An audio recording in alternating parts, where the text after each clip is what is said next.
Good evening friends.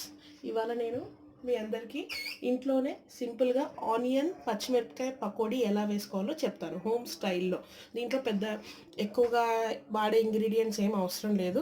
చిన్న ingredients ఇంట్లో సరిపడా వచ్చి ఉండే ఇంగ్రీడియంట్స్ తోటి చేసేసుకోవచ్చు. ఫస్ట్ ఏంటంటే మనకు కావాల్సింది శనగపిండి, బియ్యపిండి, మీడియం సైజులో తరుక్కున్న ఉల్లిపాయలు, పచ్చిమిరపకాయలు, కొంచెం తినే సోడా, కారం, పసుపు, ఉప్పు, జీలకర్ర. ఇవన్నీ కావాల్సిన పదార్థాలు. ఇప్పుడు ఏం చేయాలంటే ఫస్ట్ ఒక గిన్నెలో శనగపిండి వేసుకోవాలి. దీంట్లో కొంచెం ఒక 2-3 స్పూన్లు బియ్యపిండి కలుపుకోవాలి. ఏం లేదు, కొంచెం క్రిస్పీగా వస్తాయి అన్నమాట బియ్యపిండి కలుపుకుంటే. తర్వాత దీంట్లో ఈ మిశ్రమంలోనే తగినంత ఉప్పు, మీరు ఎంత ఉప్పు తింటారో దానికి తగినంత, ఈ మిశ్రమంకి తగినంత వేసుకుని, తగినంత ఉప్పు, కొద్దిగా పసుపు వేయాలి. యాంటీ బ్యాక్టీరియల్ పసుపు దేంట్లోనే ఇన్కార్పొరేట్ చేయడం చాలా మంచిది మన వంటల్లో ఎప్పుడైనా కానీ. మీరు తినే కారం బట్టి తగినంత కారం. కొంచెం స్పైసీగా కావాలనుకున్న వాళ్ళు కారం ఎక్కువ వేసుకోవచ్చు, లేదా కొంచెం మామూలుగా కావాలన్న వాళ్ళు కారం తక్కువ వేసుకోవచ్చు. దీంట్లో ఒక చిటికెంత సోడా అన్నమాట. ఎక్కువ సోడా కూడా వేయకూడదు, కొంచెమే సోడా వేయాలి. ఎందుకంటే ఎక్కువ సోడా వేసుకున్న ఆయిల్ ఎక్కువగా పీల్చుకుంటుంది అన్నమాట. తర్వాత ఈ పొడి అంతా కలిపేసుకొని ఒకసారి మొత్తం కలిసిపోయాక ఉల్లిపాయలు, పచ్చిమిరపకాయలు తరుక్కునేవి వేసేసుకోవాలి దీంట్లో. మా ఇంట్లో కొద్దిగా స్పైసీగా తింటారు కాబట్టి నేను కొన్ని పచ్చిమిరపకాయలు ఎక్కువగా తరుక్కున్నాను. మీరు మీ మోతాదుకి సరిపోయినంత వరకు చేసుకోవచ్చు మీరు. అంతలోకి ఇది మనం కలిపే లోపల ఒక బాండీలో నూనె వేసుకొని స్టవ్ వెలిగించుకొని ఉంచాలి. సో దట్ మనం ఇది వేసే లోపల నూనె అనేది కాగిపోయింది అన్నమాట. దీంట్లో ఉల్లిపాయలు వేసుకోవాలి. ఎక్కువగా నెయ్యి వాటర్ వేయకండి, ఎందుకంటే ఆల్రెడీ ఆనియన్స్లో వాటర్ ఉండిద్ది. సో కావాల్సినంత వరకు వేసుకోండి.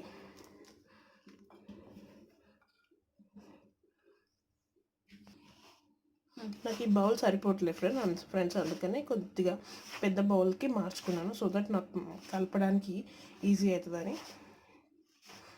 సో ఇలా ఆనియన్స్ అన్నిటినీ కొంచెం చిదుపుకొని దీంట్లో కలిసాయి అన్నప్పుడు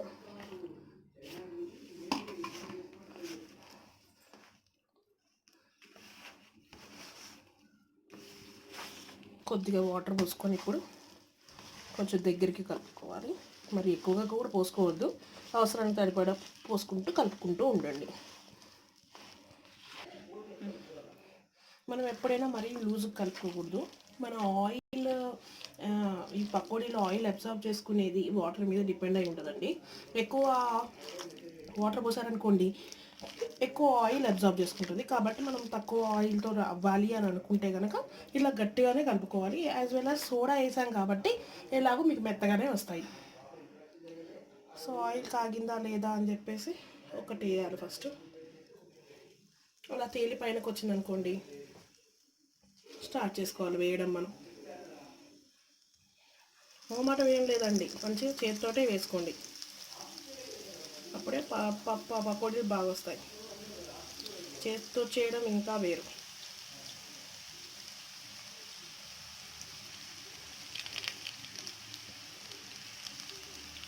కొంచెం గోల్డెన్ బ్రౌన్ వచ్చేదాకా మంచిగా వేగాలి. ఇప్పుడు కొద్దిగా ఇలా తిప్పుతూ ఉండాలి కొంచెం మధ్యలో, ఎందుకంటే కొద్దిగా అన్ని సైడ్స్ ఫ్రై కావడానికి చూసుకుంటూ ఉండాలి. కొంచెం గోల్డెన్ బ్రౌన్ కలర్లో రాగానే తీసేసేయాలండి.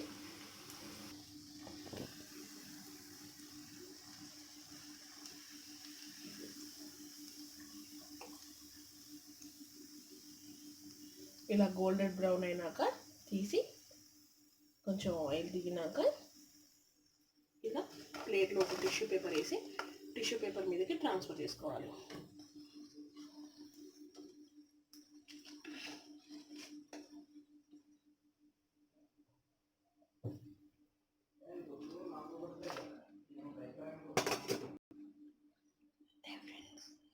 ఇంతే. ఇంకొక వాయి కూడా వేసుకోవాలి.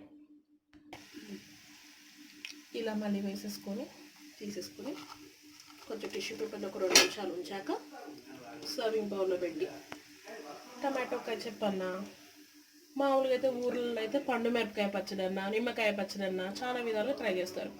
So what ever as you people wish, ఏదన్నా వేసుకొని తినచ్చు. ఇది ఫ్రెండ్స్ ఇవాల్టి పకోడీ. ఇంట్లో స్పీడ్గా చేసుకునే పకోడీ.